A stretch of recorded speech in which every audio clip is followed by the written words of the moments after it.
Так, ես հայերենով կշարունակեմ, չնայած սլայդերը անգլերեն լեզվով է, համ անգլերեն, համ հայերեն։ Ուրեմն ես կներկայացնեմ ինտերվենցիոն ռադիոլոգիայի կենտրոնը Հայաստանում, որը հիմնադրվել է մոտ արպես 1 տարի առաջ, 2025 թվականի սկզբին, բայց արդեն Հայաստանում գոյություն ունի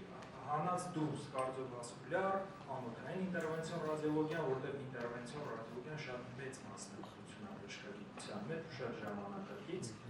Այդ ուղղությունները հանած շատ ուղղություններ հիմնադրվել է մոտարապես 13 տարի առաջ մեր ջանքերի, կոլեգաների ջանքերի արդյունքում եւ այսօր 12-13 տարի անց մենք արդեն հիմնադրել ենք հենց ինտերվենցիոն ռադիոլոգիայի կենտրոն, որտեղ խտացված են բավականին պրոֆեսիոնալ եւ նորագույն միջամտություններ մեկ կենտրոն։ Որպեսզի հասկանանք ինչ է ինտերվենցիոն ռադիոլոգիայի կենտրոնը, պետք է հասկանանք ինչ է ինտերվենցիոն ռադիոլոգիան, դա բժշկագիտության ժամանակակից ճյուղ է, ինչպես ես նշեցի, որը առաջացել է ռադիոլոգիա մասնագիտությունից, ռադիոլոգիա ճյուղից եւ ժամանակի ընթացքում բժիշկները հասկացել են, որ ռադիոլոգիական սարքերը կարող են կիրառել նաեւ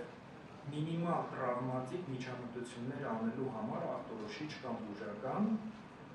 Հետևաբար այս ռադիոլոգիական սարքերն է, որը պատկերված է կոմպյուտերային տոմոգրաֆիան, ուլտրասաունդը, սոնոգրաֆիան, բարձր որակարման ռենտգեն անգիոգրաֆիկ սարքերում եւ MRI-ը։ Ահա ինտերվենցիոն ռադիոլոգները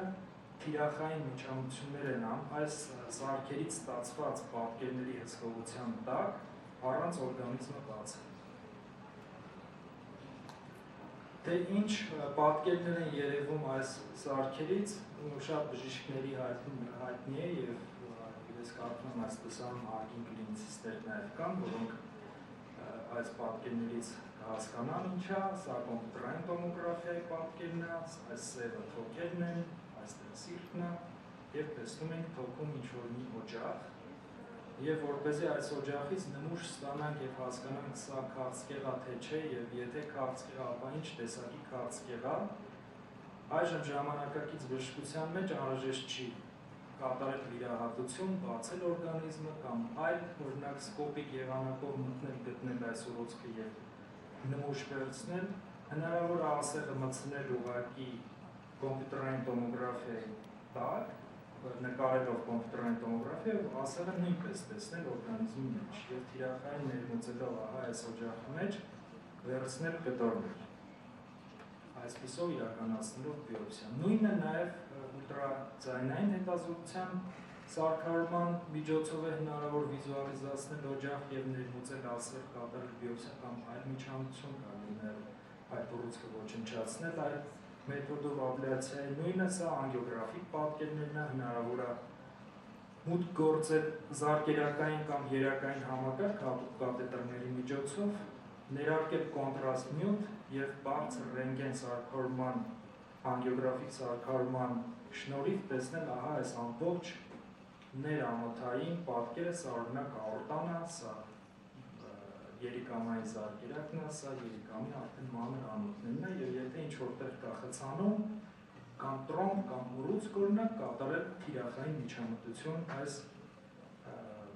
պատկերներից օգտվելով։ Սա ինտերվենցիոն ռադիոլոգիայի մասին որոշ տեղեկություն։ Ինտերվենցիոն ռադիոլոգիայի կենտրոնը կոնկրետ ինտերվենցիոն ռադիոլոգիայի ինչ ուղղություններ է իր մեջ ընդգրկում, ինչպես նշեցի սկզբում խոսակցության, դա լայն մասնագիտություն է, շատ մեծ մասնագիտություն է, վերաբերում է գրեթե բոլոր օրգան համակարգերին, համագործակցում է գրեթե բոլոր բժշկական այլ դիսցիպլինաների հետ, կլինի խիրուրգիա, կլինի կարդիոլոգիա, կլինի ուրոլոգիա, գինեկոլոգիա եւ այլն։ Ահա սրանք ուղղություններն են, ինտերվենցիոն օնկոլոգիան, դա առանձին մեծ ենթաբաժին է, որը զբաղվում է չարորակ նորագոյացությունների ախտորոշմամբ եւ բուժմամբ։ Հաջորդ ուղղությունը դա պերիֆերիկ ծայրամասային ամոթային ինտերվենցիոն ռադիոլոգիան է, մյուսը լեուղիների ինտերվենցիոն ռադիոլոգիան մեծ բաժին է, զբաղվում է լեուղիների տարբեր պաթոլոգիաներով, ուռուցքային խցանումների վերացումներով, քարային խնդիրների, քարային խնդիրների լուծումներով եւ այլն։ Գաստրոինտեստինալ ինտերվենցիոն ռադիոլոգիայություն, ես այստեղ չեմ նշում կոնկրետ միջամտությունները, այլ գլոբալ առումով ենթաբաժիններն եմ ասում, մեծ ուղղությունները, որով զբաղվում է մեր կենտրոնը պրոֆեսիոնալ ձևով, ցավի կառավարման ինտերվենցիոն ռադիոլոգիան եւ թիրախային գլխից մինչեւ պերիֆերիկ ու վերջույթներ մինչեւ բավական պերիֆերիկ զոնաներ հնարավոր է իրականացնել տարբեր նյարդերի բլոկադաներ, տարբեր նյարդերի աբլյացիաներ, ցավազրկման նպատակով եւ այլն, թարախակույտերի եւ հեղուկ կուտակումների ինտերվենցիոն ռադիոլոգիան, երբ օրգանիզմի ցանկացած տարբեր բարդ տեղամասերում կամ կուտակված պաթոլոգիկ հեղուկներ, թարախ եւ այլ հեղուկ հնարավոր է դրանք դրենավորել եւ շատ արագ ու էֆեկտիվ բուժել ինտերվենցիոն ռադիոլոգիայի մեթոդով եւ այսպես շարունակ, ինձ հիշում է, որ ժամանակը քիչ է, չնայած ես 5 րոպեանոց եմ պատրաստել սլայդերը, մի քիչ երկար խոսացի։ Հիմա ի՞նչն է ինտերվենցիոն ռադիոլոգիայի կենտրոնի դերը Հայաստանի բժշկության մեջ, քանի որ այս բոլոր խտացված տեխնոլոգիաները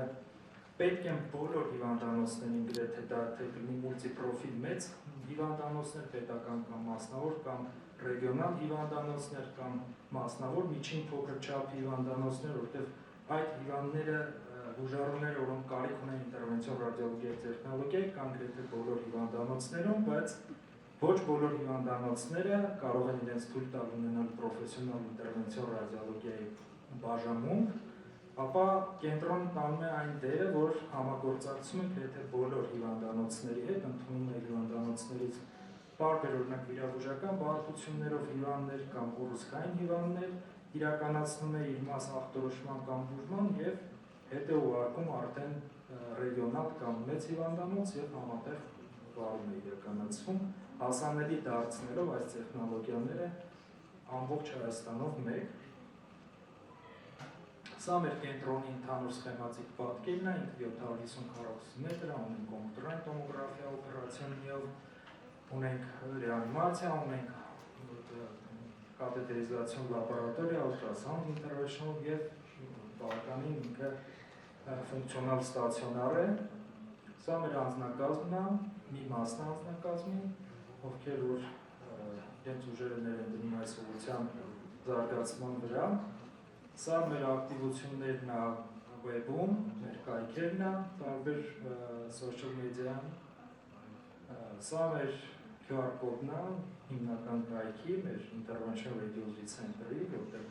դուք կարող եք սկանավորելով մուտք գործել եւ տեսնել այն ծառայությունները, որոնք հասանելի են ինտերվենցիոն ռադիոլոգիայի կենտրոնում։ Շնորհակալություն ուշադրության համար։